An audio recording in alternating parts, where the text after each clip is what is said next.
We all have that one song. We all have that one song, huh? Yeah. Mm-hmm. You're madly in love. That made us fall in love, man. Yeah. First love. Only love? that will get me in trouble. I'm not trying to get you in trouble, yeah. Yeah. Yeah, it's funny. I think for both of us, it was a piece that sort of opened our eyes to what the instrument could do. You know, that was sort of interesting. It seemed like that was part of your take from Villalobos, right? Definitely, yeah.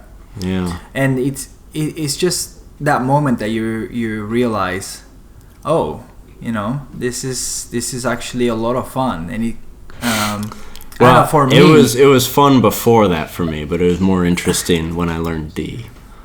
Yeah. I was still in that transition period. I think from being mature enough to appreciate what an instrument kind of gives to your personality and to your life and to to everything. And I realized with that Prelude number 1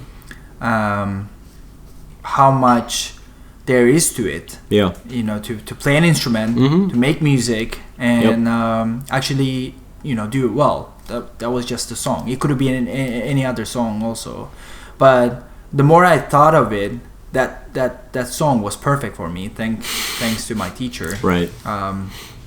And yeah, it made me realize all those stuff that I can do all in one piece. So yeah, well, and you say it could have been any piece, but I mean, Villalobos was a perfect candidate because he sort of still had some of that like late romanticism in his writing. He had the Brazilian component, but you know, still with kind of a modern sensibility about it all too. I mean, I mean, he's a great composer, right? Let's be real. He's a great composer. It's a great piece of music. I don't care how many times I've heard it.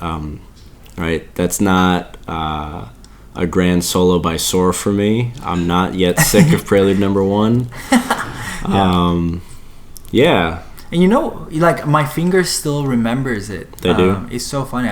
I played it so many times, and I haven't played it from beginning to end for maybe 15 years now. Yeah. That's a long time. That's a long time. You know, for your fingers to still remember the motions and the finger numbers. Yeah, well, it has to go. Your fingers never forget their first true love. Maybe I shouldn't say that. Scratch that from the record. Yeah, producer, we're cutting this, right? Never mind. No, muscle memory is quite a thing, though, right? Muscle memory is quite a thing with music.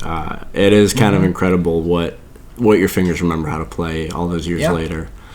And it's that way with D. I mean, I learned D. How old were you when you learned Prelude number 1? When was that for you?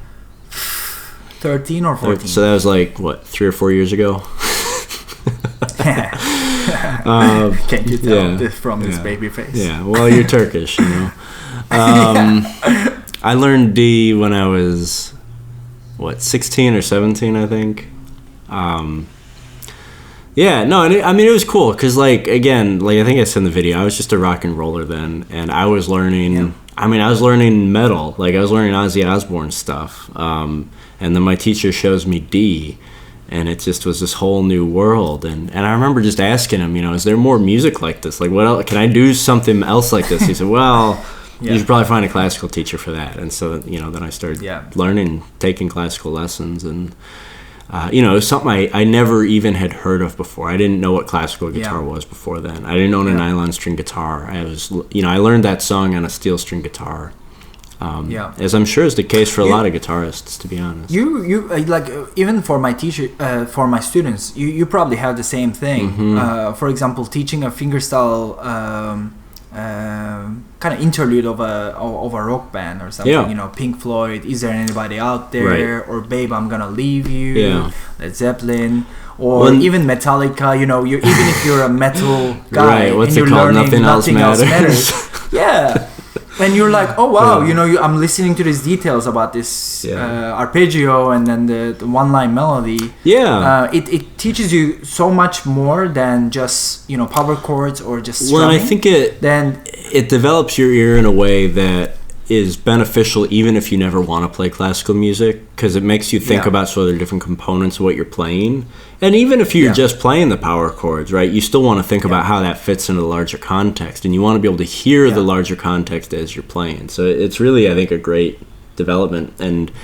And all those songs you listed, I mean, those were my gateway drugs. You know, I was doing all that. I said I was just, playing rock and roll, but I was really interested in a lot of the fingerpick stuff. You know, I was playing Babe, I'm Gonna Leave You. I was playing Is There Anybody Out There? And Goodbye Blue Skies, another Pink Floyd one.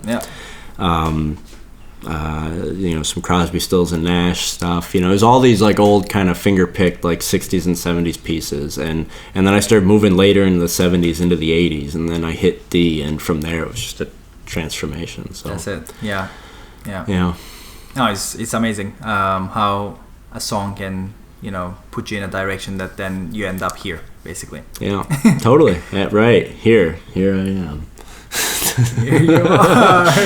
there I am with this guy. This is that guy. Yeah, that guy. Yeah. All right. Cool.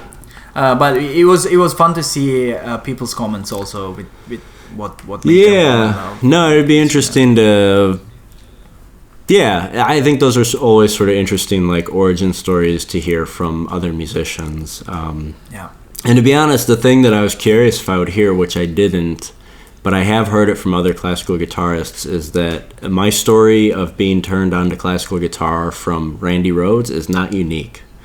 You know, there's a lot of other guitarists that took that path. I mean, even on Ozzy's, I think it was his next album, I don't know, Diary of a Madman. Is that the name of the song, Diary of a Madman 2? One of the songs on there, it might be Diary of a Madman. Randy Rhoads basically rips off the chord progression from one of the Brouwer Etudes, number 6 maybe. I can't remember. It's the same. It's the same chords and voice scenes, but a different arpeggio pattern. Yeah.